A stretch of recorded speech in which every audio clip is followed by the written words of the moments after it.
Hey, what's going on, guys? It's your boy Nerd. I'm officially doing my next episode of the Barracks. This is a video series where I will be showing you guys some of the in-game footage of a video game, or in this case, it's going to be Black Ops that you guys are going to be viewing today, and translating it into a real-life scenario and or discussing the weapon in a real-life perspective. So I'm basically just going to be letting you guys know about how the weapon performs in a real-life setting. A lot of these stats are brought to you by a variety of websites, and they just consist of different features and overall an expansion of compilations of information. That way you guys are more familiar with the weapon that you are killing virtual characters with. So with that said, in this episode I'm going to be going over the M16, as I maybe have stated before that the last episode was based around the FAMAS. That went over very well with you guys. It was also on Black Ops, and overall this series is going to be basically continued upon that sheer fact that this episode, or the episodes after this, will be constant with Black Ops. So with all the information given to you guys and said, I'm going to begin by letting you guys know that the type of weapon we're going to be referring to is the M16.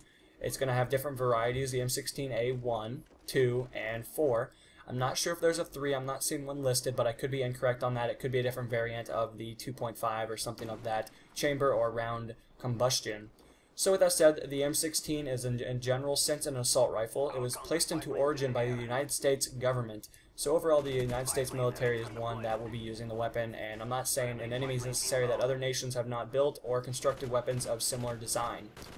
With that said, it was brought into service in 1963, and it's currently still being used in today's setting. I presume that today's setting would be the M16A4, which seems to be and looks to be one of the more up-to-date or modern weapons that our government would probably be issuing out to the soldiers that are fighting in a variety of wars and upcoming ones to come, I presume.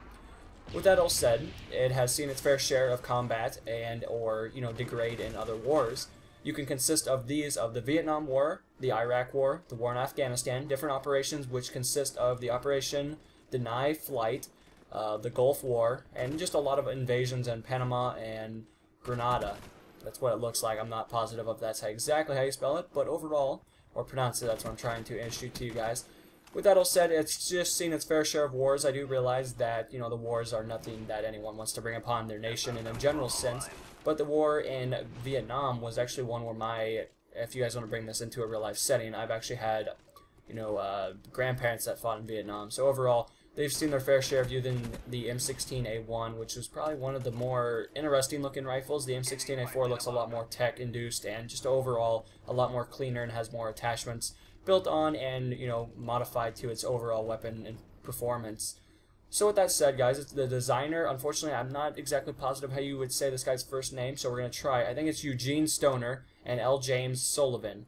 So two very creative guys decided to sit down and make a magnificent weapon for the United States military, and overall it turned out to be a very successful gun considering that we still use it in today's standards, and it's looked upon in the very high standard. I mean, most of our guys use that kind of weapons. I'm not saying that a majority of our military is based upon said weapon, but overall a lot of the guys on the front lines use such weapon, and there are other weapons that come into play such as the M4 carbine or the M4A1, depending on which version you want to place into an overall effect.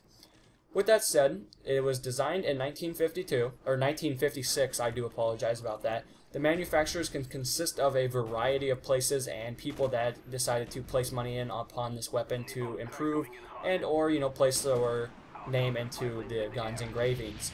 You have Colt Defense, H&R Firearms, you have U.S. Ordnance, you have General Motors, Hydromatic Division, so a lot of divisions and a lot of, upper people. I'm not saying that all these people are the most impressive companies. A lot of them do specialize in more than just the M16 category.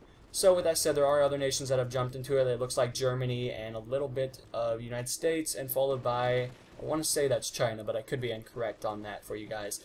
But with that all brought up into an effect, the weapon was produced in 1959, and it's still being used to present date, as I have stated probably a few times for you guys in this commentary overall. The numbers built, this is where it gets a little interesting. I was expecting the number to be a little higher, but overall the number in millions is still very impressive. The weapon has been built or manufactured into 8 million copies of different variants of the weapon. Overall, that number is still growing, as I've stated. That is still being used in present day, so that means they're still building copies and or building the manufactured weapon of choice.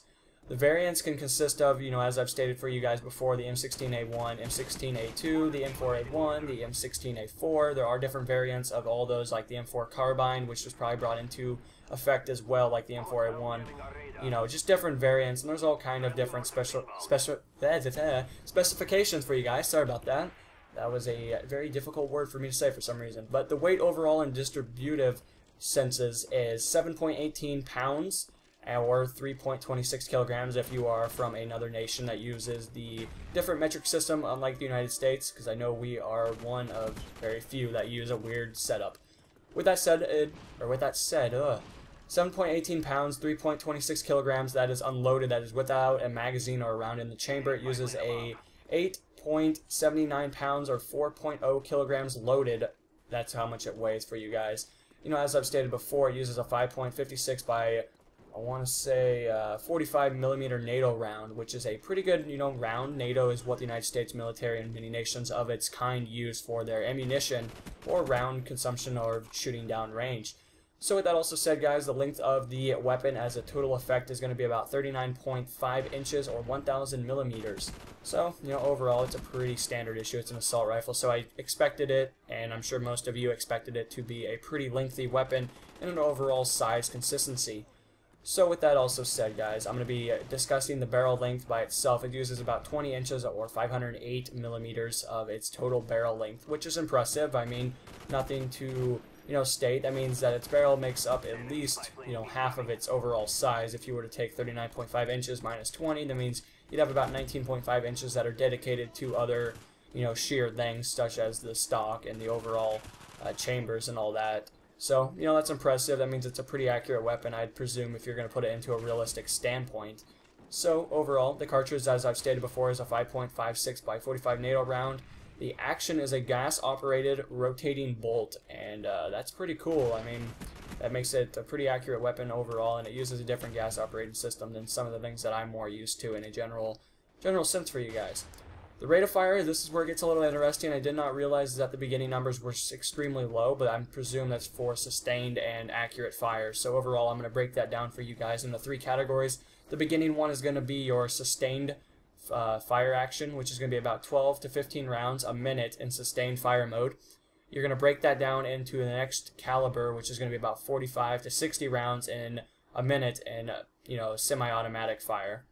Then you're going to jump to a humongous increase to 700 to 950 rounds in, full auto stage. And that's where it gets interesting. I did not expect the beginning numbers to be extremely low, and overall I was quite astonished by this, to be honest with you guys. So overall, pretty cool information, some things to take in when you guys are comparing the weapon's performance into a video game standard and seeing if the developer took their time to do the research, which, a majority of them, I would say, are pretty accurate. There are times where you question the designer's development, procedure, but that's in similar or some other kind of games that, maybe not be a triple title. But with that said, guys, I'm going to jump into muzzle velocity, and this is where it gets a little interesting. Unfortunately, I cannot state the second one. I've tried before, and overall, I'm not quite familiar with this terminology for it, so I do apologize. But I'll put it into American terms, which I presume, hopefully, you guys will be able to understand. But it does about 3,110 feet per second.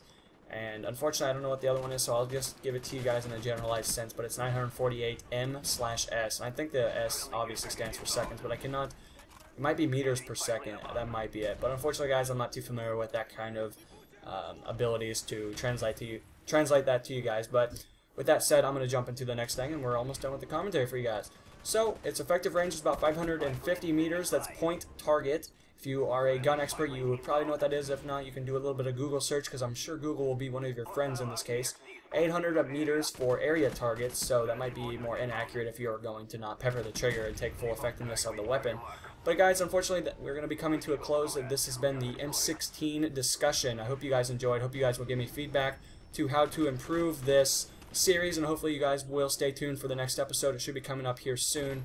And I guess until then, guys, I will see you in the next installment. This is Nerd Mode On, signing off. Peace.